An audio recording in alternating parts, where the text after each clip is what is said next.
So you have a tremendous amount of experience, obviously, working on big special effects films, as you rattled some of them off earlier, too.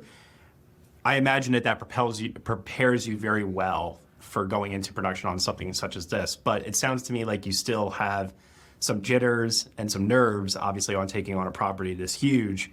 In what way does it prepare you? And in what other ways is it still a challenge that surprises you? I remember one of the early meetings, probably the first ever meeting on the film. We went to Universal Studios. Steven Spielberg was there. The head of the studio, Donna Langley, and Peter Kramer. All these big wigs in this room. And everyone's just talking about, and I think I was like, first question, yeah, Gareth at the back. It was like, yeah, can we push the release date? And they were like, no, next question. and so it was like, we got the year and a quarter. And I remember the head of visual effects at Universal started talking about the schedule and how crazy it was and how we're gonna have to turn over shots way earlier than normal and how much we'd have to get through so quickly.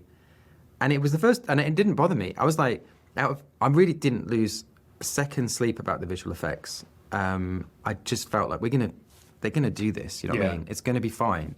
And like, because I know that world, I just don't worry about it whatsoever. It's the fun part. Right. Like, that's the bit I really enjoy. Like, what I was nervous about was Jurassic Park's a masterpiece. Mm-hmm. And we're kind of playing in that sandbox. And I've got to direct something that's like in the shadow of that thing. And like, that kept me up at night all the time. Right. Like visual effects was like, it's gonna be fine. We'll just work late, you know, we'll get there. And so really it was just following the footsteps of Spielberg, who's like, I mean, choose your analogy, but if it's music, he's like Mozart or Paul McCartney. Yeah. It felt really intimidating knowing he was watching the dailies, the footage we were shooting every day. It was like he was sitting at home and watching it. It was just the most nerve-wracking thing a filmmaker could do, really, I think. Yeah. I was talking to another filmmaker recently who told me that